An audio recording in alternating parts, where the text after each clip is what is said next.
सततसेव्यपदाम्बुजेन संसारतारकतया कृतञ्जनेन सौम्योपयतृमुनिना मम दर्शितौ ते श्रीवेङ्कटेशचरणौ शरणं प्रपद्ये।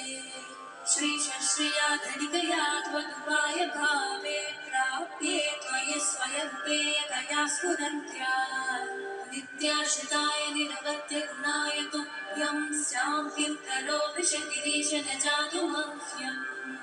श्रीशश्रिया धनिकया त्वदुपाय भावे प्राप्ये त्वयि स्वयंपेयतया स्फुरन्त्या नित्याश्रिताय निरवध्य गुणाय तुभ्यं स्यां किं करोमि शगिरीश न जातु मह्यम्।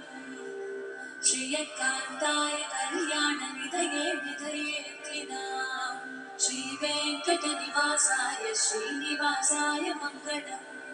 श्रियकान्ताय कल्याणनिधये निधयेऽर्थिनां श्रीवेङ्कटनिवासाय श्रीनिवासाय मङ्गलम्। लक्ष्मीसविभ्रमालोकसुभ्रो विभ्रमचक्षुषे चक्षुषे सर्वलोकानां वेङ्कटेशाय मङ्गलम्। श्रीवेङ्कटाद्रिशृङ्गाग्रमङ्गलाभरणाग्रये मङ्गलानां निवासाय श्रीनिवासाय मङ्गलम्। सर्वावयवसौन्दर्यसम्पदा सर्वचेतसां सदा सम्मोहनायास्तु वेङ्कटेशाय मङ्गलम्। नित्याय निरवध्याय सत्यानन्दचिदात्मने सर्वान्तरात्मने श्रीमद्वेङ्कटेशाय मङ्गलम्। स्वतः सर्वविदे सर्वशक्तये सर्वशेषिणे सुलभाय सुशीलाय वेङ्कटेशाय मङ्गलम्।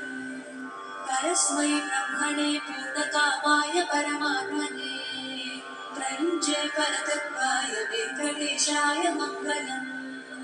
आकारतत्त्वमशान्तमात्मनामनुपश्यता अतृप्त्यमृतरूपाय वेङ्कटेशाय मङ्गलम्।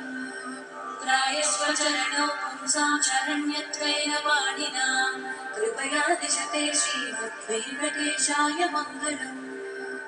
दयामृततरङ्गिण्यास्तरङ्गैरिव शीतले अपाङ्गैः सिञ्चते विश्वं वेङ्कटेशाय मङ्गलम्। स्रग्भूषाम्बरहेतीनां सुषमावहमूर्तये सर्वातिशमनायास्तु वेङ्कटेशाय मङ्गलम्।